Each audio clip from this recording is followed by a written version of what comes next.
My next question says this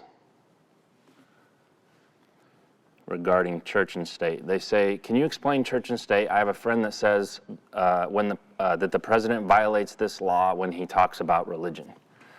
Did you see the thing that he did on Easter?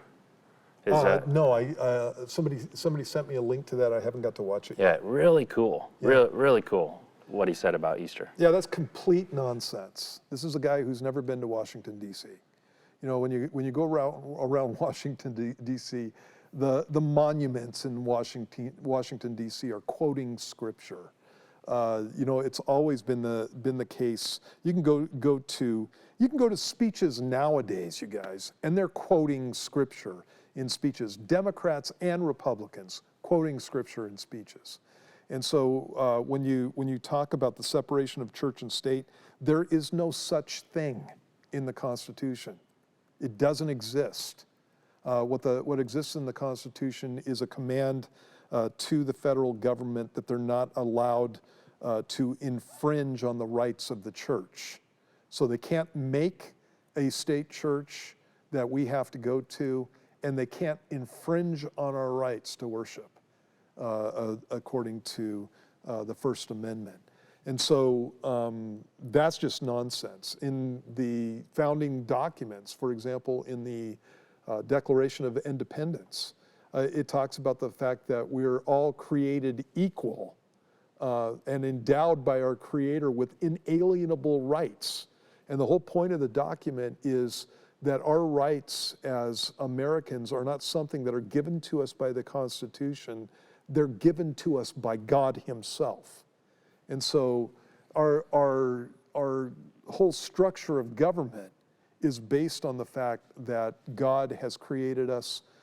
He's given us an equality that has to do with our image, and being created in the image of God, and that those are things that the government can never take away. And so it's not something that I have to ask the government for. It's something that the government cannot touch, is how our documents speak about these things. And so the whole idea of separation of church and state came from a letter by Thomas Jefferson to a Baptist minister who was worried about state churches. And in that letter, the context of the letter, the Baptist minister is worried about his state setting up a church that would make his religion, his denomination specifically, his Baptist denomination, illegal. And what Jefferson lets him know is that there's a separation of church and state in that instance. Right. It's not a separation from God or a separation from the church as a whole. It's the idea of a separation between the state and the state making a church. In fact, the church in the Capitol building in Washington, D.C., they used to hold church services, you guys, back in the 1800s. And so, you know, this whole idea that your friend has, this guy does not know history.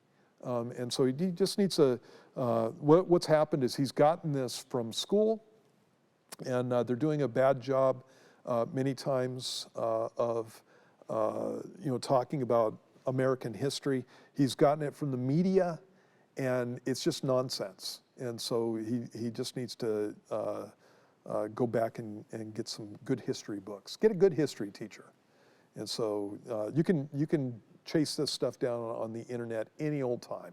And there are quote after quote after quote by all of our founders talking about the fact that God was somebody who they followed, and God was somebody that they were interested in. And I'm not saying that every one of them are Christians, but the vast, vast, vast majority of them were. Yep. Without doubt.